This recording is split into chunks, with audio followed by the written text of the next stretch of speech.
You like D&D, Audrey Hepburn, Fangoria, Harry Houdini, and croquet. You can't swim, you can't dance, and you don't know karate. Face it, you're never gonna make it. I don't want to make it. I just want to.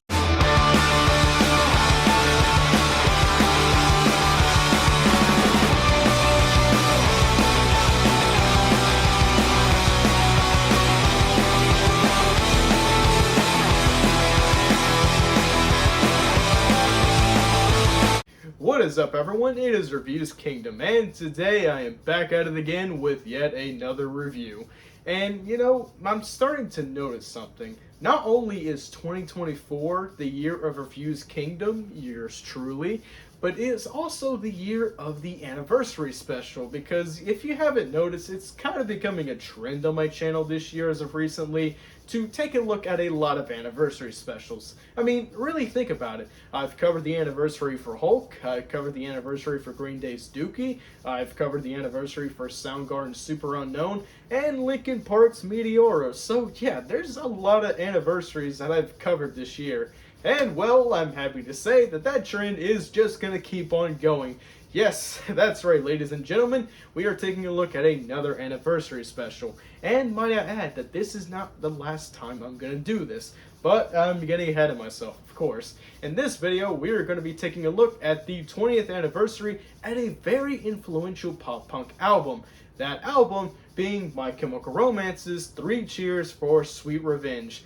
Yes, that's right, ladies and gentlemen. This album turns 20 years old this year. I forgot the exact date when it came out, but I do know it came out in 2004, so hey, that's close enough, isn't it? Yes, that's right. We're going to be taking a look at My Chemical Romance, a band that I've always wanted to cover on this channel, but I just never got around to doing so, just like every other thing that I've reviewed on this channel. But that's besides the point. We are finally going to be taking a look at this iconic pop-punk album that just turned 20 this year. But of course, as with the nature of these videos, before we can actually get into the meat and potatoes of this album, we gotta talk about the history about this for the people who have no idea who My Chemical Romance is, aka the people who have been living under a rock for 20 years. But that's besides the point. Before we can talk about this iconic album, we must talk about the history. So, with all the yapping out of the way, let's take a look at the history of My Chemical Romance before delving into this album. So, let's get it started. So, for those of you who somehow don't know who My Chemical Romance is, My Chemical Romance is a band that was formed in the year of 2001 by Gerard Way and Matt Pelzier. At the time, the band was an untitled project, and the band was created when Gerard Way saw the infamous 9/11 attacks from the office he was working at the time. This sparked the band with so much rage that he decided to start the band My Chemical Romance, and one of the first things that Gerard would write for the band as a whole was the track Skylines and Turnstiles, which went into detail about his feelings about the terrorist attack. The lineup consisted of Gerard on the vocals and Matt on the drums. There would also be another member by the name of Ray Taro, who was served as the band's guitarist, along with Gerard Way's brother, Michael James, on the bass guitar. The band would go on to release their first album, I Brought You My Bullets, You Brought Me Your Love, on the independent record label Eyeball Records in 2002. The album and the band as a whole were known for their style of punk music known as emo, which is a subgenre of punk music that mixes in very emotionally driven lyrics combined with brutally fast-paced and aggressive punk riffs. The record was pretty solid enough, and it was good enough to catch the attention of a bigger record label known as Reprise Records, who you may remember from the Dookie review I made earlier this year. And in 2004, the band would go on to release their breakout hit, 3 Cheers for Sweet Revenge, an album that featured many iconic singles such as Helena, I'm Not Okay, and The Ghost of You. During the album's 20-year lifespan, it received a lot of positive reviews by websites such as the Rolling Stones and Pitchfork. Plus, the album did super well in terms of sales, going platinum a year after its release and selling 3 million copies in the United States alone. Also, I had no idea about this before, but apparently Thank You for the Venom was considered a single, but only in the UK, making that song the second single. Just a neat little fact that I point out. But it's been 20 years since this album came out, and a lot can change within that time frame. So, it's time to take a look at 3 Cheers for Sweet Revenge. So when it comes down to this album's tone, in comparison to a lot of other pop punk at the time, this album is a lot more dramatic and theatrical in comparison to other albums around that time. Hell, even compared to their first album, which was also very dramatic, but it leaned a lot more on the aggression, as that album had a lot more punchy riffs and hard-hitting riffs. Three Cheers does have that aggression, but I feel like it has much more of a flair when it comes down to this album. It can be a little all over the place at times, as this album is super chaotic in terms of its writing and the pacing of the songs in general. But for me, what really makes the sound work so well in terms of its tone is the more haunting aspects to some of the songs like Helena, The Ghost of You, The Jet Set Life, and Cemetery Drive. They're very serene and moody in a way that's very cutthroat, but soothing all at the same time. The later half of this album is really where it gets chaotic and cathartic, with songs like Thank You for the Venom and Hang 'em High. It's bold, it's dramatic, and it's just a total blast to listen to from start to finish. And it's not really a very long album, so to speak, but the pacing from track to track makes each song flow so well and so seamlessly, which makes the album that much more memorable. This album is very dark and edgy, sure, and it does sound very early 2000s, but in a way, it kind of feels timeless. Like, you can acknowledge that this is very much part of that mid to late 2000s era of rock music, but it's formed together so well that it's never a detractor. Make no mistake, just from the album cover alone, you know what you're getting into. By the way, the album cover is drawn very well by Gerard Way, just gotta throw that out there. Believe me when I say that this album oozes early to mid 2000s toxic radioactive sludge.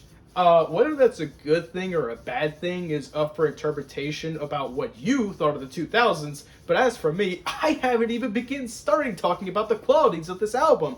But I can just tell from the art of the album itself that this is a big product of the 2000s. Just look at this edgy and angsty album cover. Look at that. They got fucking blood on their face. It's called Three Cheers for Sweet Revenge. You can tell that this is angsty as hell, and that was something that was very, very prominent in the 2000s. Everything just had to be angsty. And if you didn't think that the album art was enough to sell you on how angsty this is, let's just take a look at the title tracks themselves. Of course, with my CD copy, of course. Now, the first track is Helena, which is, well, not really a bad track title by any means. It doesn't really indicate that this is exactly going to be something very angsty like everything else from the 2000s, but it's when you get into the second track that things start going crazy. We have Give Them Hell Kid, which, okay, yeah, we're off to a pretty great start. To the End, which is not really a bad title track. And then we have You Know What They Do to Guys Like Us in Prison. And, well, I can't say for certain because I've never been to prison, but I can almost tell you for certain that they probably wouldn't be listening to music like this. And we have the classic, I'm Not Okay, I Promise. And we also have classics like It's Not a Fashion Statement, It's a Death Wish, which is actually called It's Not a Fashion Statement, It's a Fucking Death Wish. But, you know, that was a little too much, even for the early 2000s for the CD cover. So they kind of had to put that in the lyric sheet, just kind of hide the title. It's a little too explicit, even then for the 2000s. But anyways, you get the point. It's time for me to stop yapping, and it's finally time for me to start talking about the album itself. So let's do that. Getting into vocal performances, we have Gerard Way, who was the main vocalist, and we also have Ray Toro and Frank Lero providing the backing vocals. And this is a kind of performance that's very make or break depending on your style or taste in music, and that is the vocal performance of Gerard Way himself. I've seen some people complain that they don't like his voice because to some people it can be a bit whiny or grating on their ears, and I can certainly understand that it's not exactly going to be in everyone's wheelhouse, but for me, I think it's perfect. To me, since this album feels and sounds very theatrical and dramatic, I don't think there's anyone I would rather hear sing these lyrics than Gerard himself. Because the way I see it, no one can sing about eating diamonds the way Gerard does. It just hits well in all the right spots. Yeah, sure, he's over the top and he's very crazy sounding at points, but the songwriting itself kinda calls for the energy that Gerard brings to the table anyways. I just love how Gerard makes things very over the top and very extra. It adds a whole lot of flair and overall identity to the album as a whole. As I mentioned before, yeah, he's very over the top and theatrical, but it never really crosses the line of hilarity. It's a good balance of darkness and theatricality, and it never once felt grating to me because his voice fits the whole tone of the album so well, and as a whole, the vocal performances are pretty well done in this album, all things considered. And I know I talked a lot about the songwriting, so I think it's finally time I get to talking about that now. Unlike all the albums I cover at this point on my channel, this album is a concept album, meaning that there's a story that progresses through each track of the album. And after hearing the description of this album, you'll start to see why I think Gerard's voice fits so well. So, the story of Three Cheers as a whole is a very simple one. It's a story about a man who loses his wife in a gunfight with the police, and after going to hell, the man consults to the devil, who says that his wife is actually still alive, but in order for him to bring her back alive, the man needs to kill and collect the souls of 1,000 evil men. And throughout the entirety of each song, the man goes through carrying out the devil's deed.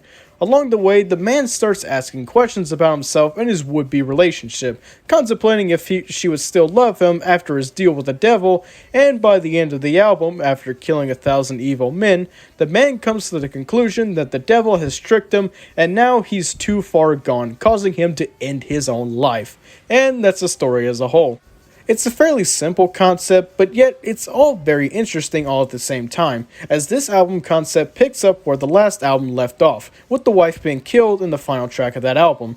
Now, as far as its execution, I definitely say it's kinda clunky in execution. Like, it's a cool concept, but I don't think it translated too well in all the songs. Keep in mind that the story is something that Gerard Way explained himself, so without that, it would kind of be lost on most, including myself. Not saying that the songs are bad or badly written, but as a concept, it kind of comes out clunky in execution. But if you want to take that out of context, then you still have some relatively greatly written songs, such as I'm Not Okay, You Know What They Do to Guys Like Us in Prison, and my personal favorite, It's Not a Fashion Statement, It's a Fucking Death Wish. Even if some of the lyrics are a bit odd, such as All the Diamonds You Ate, which always kind of confuse me, but maybe I'm just a little dumb. I kind of wish that this concept album had felt a little bit more fleshed out in terms of its concept, but overall it's not bad by any means, as you can still enjoy these songs without any interpretation you want. However, I will give the concept this. The entire album feels like a descent into grief and loss, as the album starts off fast-paced and impactful, and as the album goes on, the chaos ensues further and further as it goes on. It kind of feels like a descent into madness as each track progresses, so that part of the concept was definitely not lost, and it's something that I really enjoy. Okay, so to do a quick recap, we got the vocals, we got the lyrics, but one more key component that really gives this album the oomph for the entire album is the instrumentation itself. And oh boy, does this album really pack a punch when it comes to its instrumentation.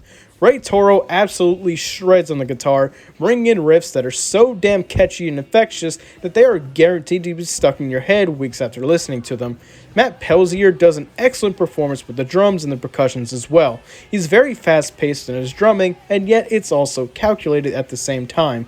There's almost a drum roll in every single song on this album, and it hits the spot every time. And much like the rest of the band members, he does an excellent part in his role, providing his own kind of punch to the instrumentation as a whole. I've already talked about Gerard Way before, but I never really talked about his vocal melodies before, and how is that, you may be asking? As that's something that plays a key role into the instrumentation as well.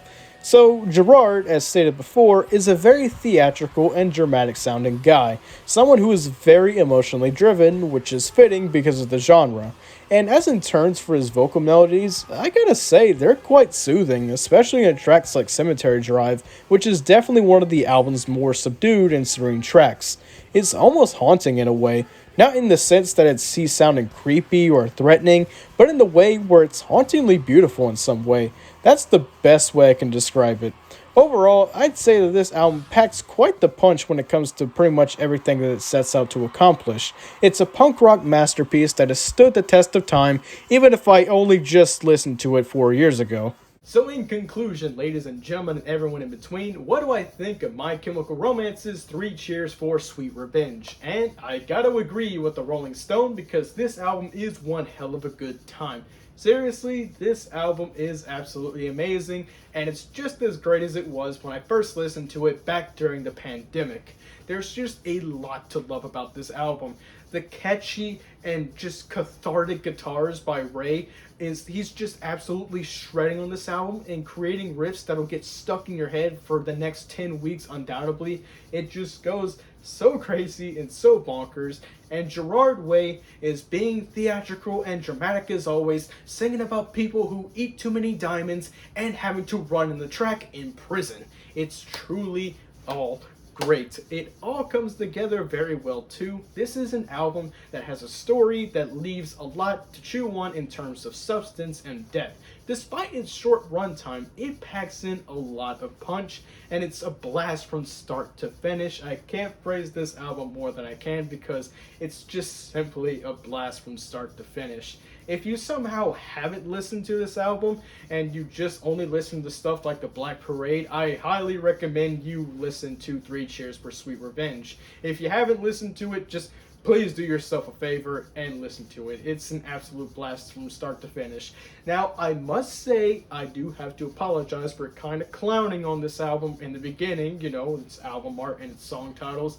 Don't let that distract you, because while it's 2000s as hell, it's still a very, very good album. So don't let this, even though it's very good art, I have to mention that, don't let this edgy cover deter you thinking that it's just emo trash, because this album is anything but emo trash. The story is very well made, and it flows very seamlessly on a track-to-track basis. And it's just a very interesting story about a guy trying to reunite with his dead wife, going by nefarious means to do so. It's really a blast from start to finish, and I highly, highly recommend that you check out this album. I can't give it any more praise than I can. But with that being said, if you enjoyed this video, don't forget to leave a like, comment, and subscribe, and I'll see you guys in another video. Goodbye.